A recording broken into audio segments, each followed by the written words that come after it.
لا أصلا أريد أنساك الأيام أصلا. شفت عذاب كثير وما أقدر أتذكره. راح أتدمر. أنا شوية صحتي صعبة شوية. مستقبل أطفالي ما عندي مزاج أصلا أصلك المرحلة مرت لك. يعني شفت الهياويل إذا أتذكروا راح أتدمر مرت لك. هم لا يطلعون تهريب أصلا. أنصحهم لا يطلعون تهريب. لأن الطفل لا يطلع تهريب. خلي يديرون بالهم على أطفالهم أهم شيء. حط عينك على الطفل فقط.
So many problems inside the camp because of the people not understanding the commissariat and the commissariat not understanding the people. There was so much problem with the toilets, with the bathrooms, during dinner distribution, during clothes distribution.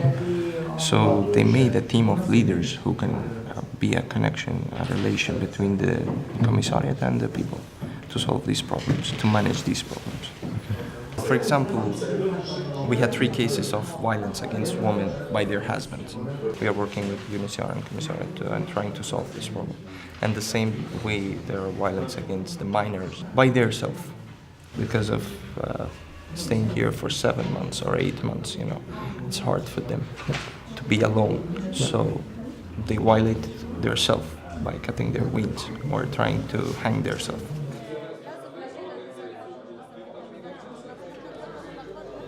شیر سوپم که قطع کردم قضیه داره بدتر میشه درسته؟ Can I translate? Yeah, sure, please. She says that there is not enough food for pregnant women because they distribute the dinner at 6 p.m. and they should stay hunger until 9 a.m. You believe that pregnant women and those breastfeeding, they should be allowed to take the food into the room, okay, and to eat whenever it suits them. Yeah. This is your point. You're representing them. I fully understand that. We will follow up on that, and we will do everything possible to make it as they actually need, to meet their needs. Okay. We fully understood each other. The translation provided to those who do not follow English properly. Yes? Great, thank you.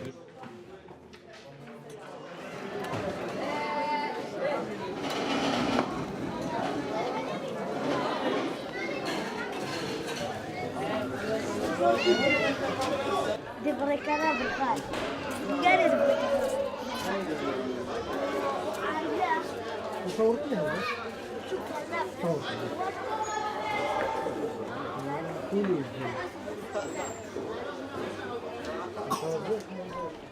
یعنی شاورما تکلیف حساب داره خودمان بگوی همینجا پیدا کردیم تکلیف پیدا کردیم سرم دور میخوره یک دم مفتم بگوی در کشتی یک بار بگوی غرق می شدیم یعنی نفرای ترکیه کشتی ترکیه ما نجات داد باز پس دون گشته چند مدت ترکیه بودیم باز از روی بلغاریا آمدیم بگوی باز در بلغاریا هم زیاد بدبختی ها را کشیدیم فهمیدی قاچاق برا پولای ما را خورده دیگه ما آوردیم طفلا رو دمی جنگل بیچارا رو تیله کرده دخه و اولادای مت می بردم خودم هم چون مریض بودم قلبم تکلیف داشت باور میکنی که طفل ما 7 ساله است نیست 7 ساله طفل اروپا چقدر کلان می باشه به خاطر یا کلش صدمه دیده در تمام را کلش رویایشان است کلش در شاخهای درخت کنده شده یعنی ما 4 تا اولاد داریم بزرگه 9 سالی بود ما این طرف آمدیم الان 10 سال شده بعد یه بچه سینگی 6 ماه داشتم که کلا یعنی دیگه ما یخ زد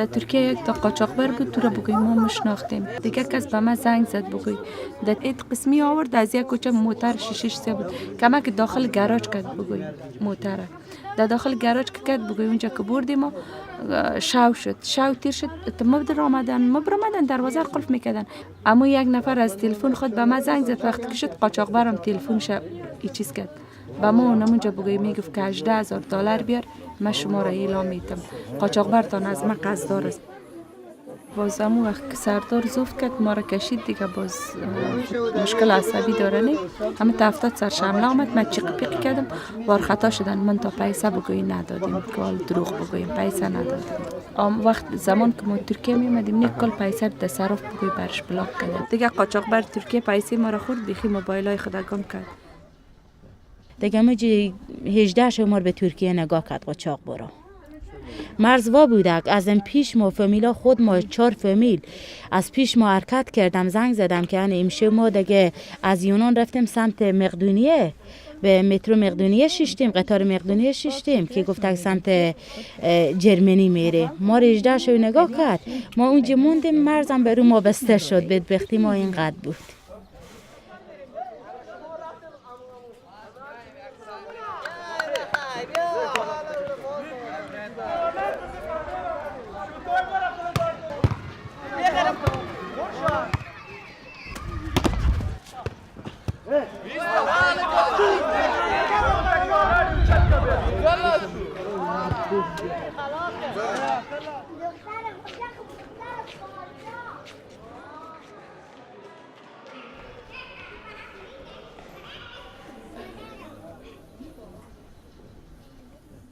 مثلا یک زن بود با یه دختر بچه 10 ساله که مثلا اونم بیادرزادی رو میشد مثلا به کوی ترکیه ما 18 ساعت پیاده روی کردیم شب بعد این زنه یخ زد برا زنه یخ زد مثلا این زنه دیگه جانش رو از دست داد فوت شد بعد من دختره به ترکیه مون ولی باز گفته که ما به قاچاقبر گفت ما این پول میدیم این زینب این دختره ما به خود میبریم مثلا رسیدیم یونان این یا تحویل سازمان میکنه یعنی که نه بالاخره هر چی باشه به چه هموطن مانه این ما خود به هر کجا رسیدیم میبریم مثل اولاد خود مانه بعد قاچاقبر گفته من فک فامیلی رو میشناسم اینا به من سپرده هم باید میری به خانوادی برسونم دیگه از اون موقع اطلاعی از اون دخترم نداریم لط کردن و درای ترکیه و بلغار که می آمدیم خانما را هم لط میکرد گرم چای ما را هم میکشید از پای ما میگیره بیکای ما را هم خالی میکرد خوراکای ما را میگیرفت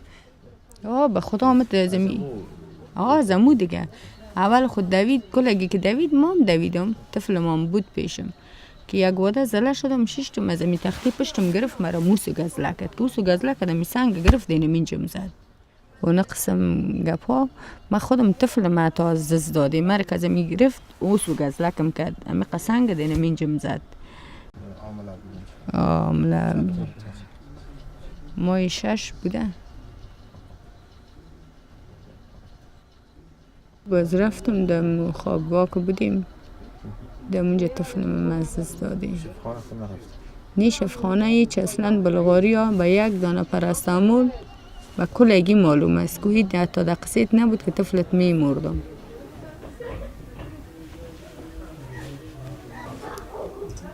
احساس مادری میگی اصلا نمیشادم حرفی بزنم من خود مبلنگ یعنی پاهم کلان باد کرده بود ورم کرده بود نخونه افتاد 4 شون درست غذایی که نخوری شیرم زن نمیکنه به هیچ عنوان شیر نمیکنه که به چه بخوره به چه 6 ماه شیر خوره بزرگ خدای نازنین که یعنی هر صحت از خدا مرگ خور میدون میگفتم خدای نخواسته زمانی نرسه که می ببینون دور جون به چی میبینون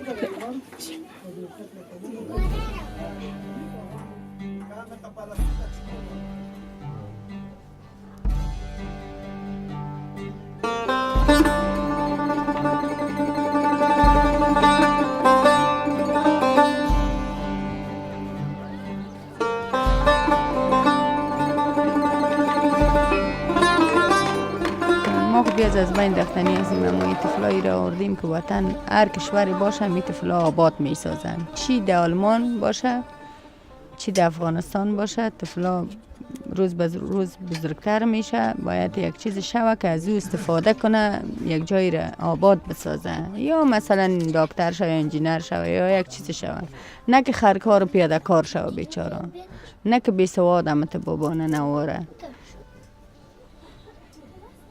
پیام امینه که هیچ وقت هیچ زن، هر چقدر زنها خیلی شجاعن، زنها خیلی قدرت دارن، چون یک مادر که مادر میشه تمام مسئولیت زندگی اولاد خود به عهده میتونه بگیره، حتی هستی نیستی همه چیز میتونه. زنها شجاعه. ولی پیام اینه که هیچ خانواده بی سرپرست همچین جاها سفر نکنه. هم خانواده هایی که یعنی دوست تا مجرد همراه خودش به مشکل آمدن، چی برسه مثلا به یک زن بی سرپرستی که مثلا 2 تا یا 3 تا اشتوک داشته باشه، به این راه بیاد.